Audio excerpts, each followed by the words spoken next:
Hello, Cougar Ridge Bobcats, and welcome back to our new way of learning.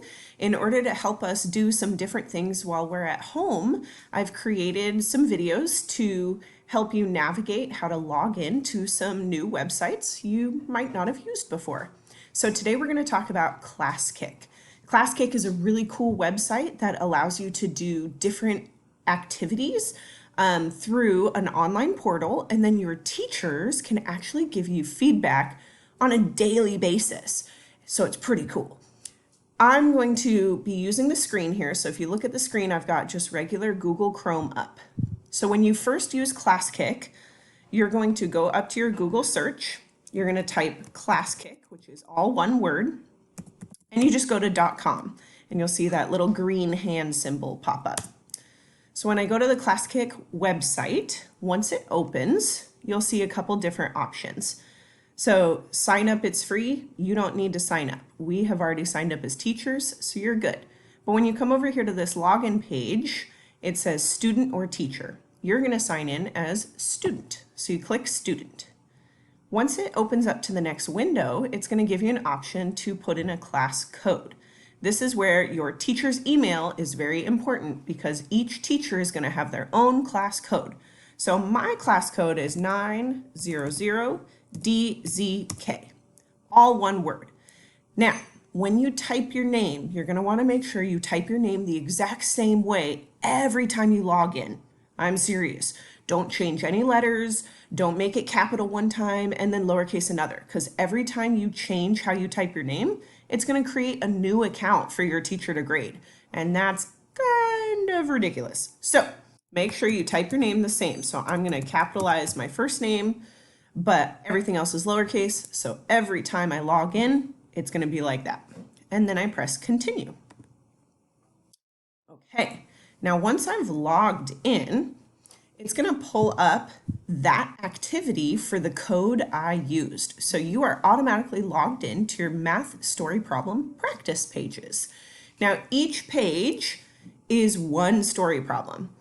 So because this is your first time using Classkick, here's a couple ways that you might want to practice. So when I'm in this first one, I'm going to read my story problem, and then it says use pictures, numbers, and or words to show how you solve the problem. So we all know our read, draw, write, or my class uses UPS and check. So up here in this top bar, if you see the top bar up here, we've got some different tools you can use. So you could use the text box tool and type in your answer. So my U, or my read step, is what I know from the problem, right? So I'm going to type what I know from the problem. And then I could press enter and keep making that box bigger, or I could go back up to that text tool and make a new box and start my plan. And I can make a plan. Now, if you've got a touch screen at home, you can also use the drawing tool. And instead of using just your mouse, which is kind of difficult, you could use your finger, and sometimes your finger is a little bit easier. So it depends on what tools you have access to. So those are the two tools that I use most often. You can also make the screen bigger by zooming in or smaller by zooming out. And we're only going to be doing one page a day, one page, okay? So today I'm going to do page 1, and then the next time I log in, I'm going to log in the exact same way, code, name. This is going to open up, and I'm going to go to page 2. So up here at the top, if you look at the top of the page, you can see this little 1/16, fractions. You can click on that little drop down arrow and it will take you to a different slide. So for day 2, I'm going to go to slide 2. And slide 2 is going to open up. Hooray! And then I'm going to go ahead and finish that story problem on day 2 of the week.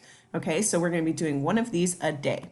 When you are done, your teacher is going to give you feedback, and you're going to see cool little things on your screen, like your teacher might leave you a note or a little sticker that says great job or check your work. So when you come back in each day, go back and check your old story problems you've done and see what your teacher said. And the last thing is you'll probably want to sign out of your account. So up here in this top corner, way up there in the top, there's this little tiny head and body. You're going to click that and you're going to say log out. and you are done for the day for your math story problem. Good luck, and if you have any questions, let your teacher or Miss Goldfinch, that's me, know. Thank you.